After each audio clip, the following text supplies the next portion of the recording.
near a tipping point, because it's impressive how long, some people can talk without saying anything, and just a little bit more, and we'll learn that Brittany has a British split personality.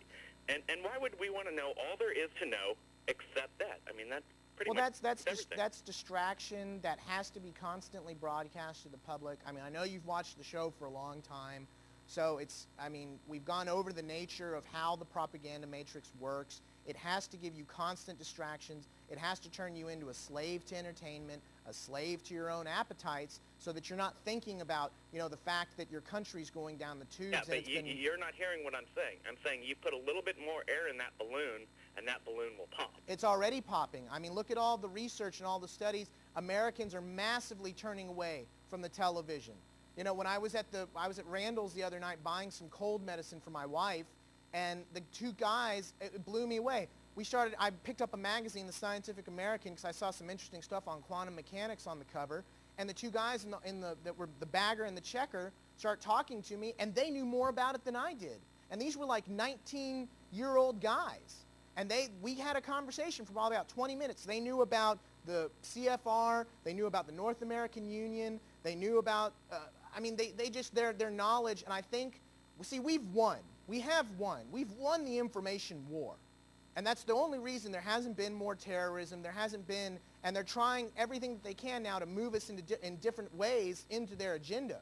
Because the younger generation, their support for Dr. Paul, the awakening that's going on from the left and the right, there are leftists that I used to argue with on the internet 5-6 years ago, that called the North American Union a conspiracy, and they're waking up now. And we used to have arguments about global warming. And we've even gotten past that, because now I talk to them, I say, okay, if it's happening, let's not argue about that.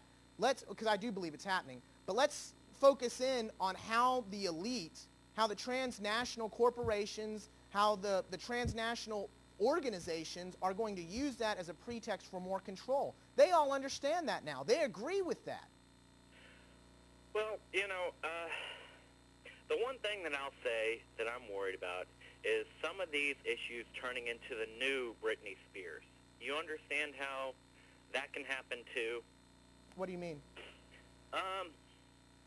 If everybody, we can turn anything into a soap opera. I mean, life is the most amazing soap opera of all.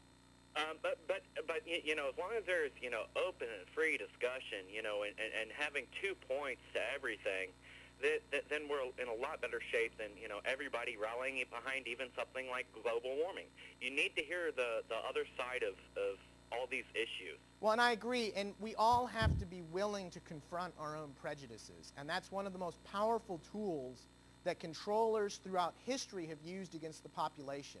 And literally, our brains are actually hardwired to, once we believe something, to disregard and ignore that which doesn't conform to those views. One thing to try to take you back to your topic of this show, I would love to hear a lot more discussion amongst the public. If there's going to be such a rally of support for Ron Paul about consumption tax. I think that we had not had a serious talk about that for about 10 years. I don't know if it's changed much, but the population has. Mm-hmm. I don't know how much that 17, 18-year-old Sacker knows about that. No, yeah. Idea for another show. Definitely. And, that kind of goes into what one of the articles I had on The Economy right now, a statement from Ron Paul. If you got rid of the income tax today, you would have as much revenue as we had 10 years ago. And this is from the PolitiFact. It's a website that all they do is fact-check any statement made by different politicians, and this is their statement. Ron Paul said in December 2007 that if the government stopped collecting income tax, we would have about the same level of funding that we did 10 years ago, and the size of government wasn't all that bad 10 years ago, concluded Paul, who is an advocate of limited government. And then they fact-checked that, and that's completely true. So, one of the ways we could get out of we need to get rid of the income tax. It's unconstitutional. Actually, Justin, get ready to put in American Freedom to Fascism, and we'll play a clip off of that here in a minute. It's not an apportioned tax. It has to be apportioned. It has to be, any direct tax has to be completely the same across the board. And the income tax is not apportioned. So it's not constitutional. It hurts the public. That would go more along the way to get to limiting the size of government. And see, that's something none of the candidates are going to tell you. Even the candidates that pretend to be conservatives like McCain, he won't even admit that. Because they can't afford the empire that the Republicans want to build with the control of resources. And it's funny because it's the exact same ideology of the progressive movement as founded by Wilson. Not the progressive movement wasn't founded by Wilson, but the foreign policy ideology of interventionism and making the world safe for democracy was founded by President Wilson. So that's actually a democratic platform. But you have these Republicans, they don't even know their own history. They don't even know the history of their party. All they know is what kind of, chest-beating war drum empowerment is spewed on them by the military-industrial complex that uses the left and the right. So this is from the George Washington blog. Will the economic crash wake people up? Preface. I am truly sorry for the suffering of those Americans who will lose their homes, their jobs, or their life savings as a result of the economic crash. This article focuses on one potential silver lining, an opportunity to promote truth and justice. Will the crash wake America up from their comfortable slumber and make them question their government? Stalin said that dictatorships only last so long as the dictators keep their people well fed. Americans have been strongly motivated not to question their government because they've been led to believe if they just follow the party line, they'll get nice jobs, make a bundle of dough, and buy into the American dream. A crash that has the possibility to awaken Americans from their dangerously cozy nap.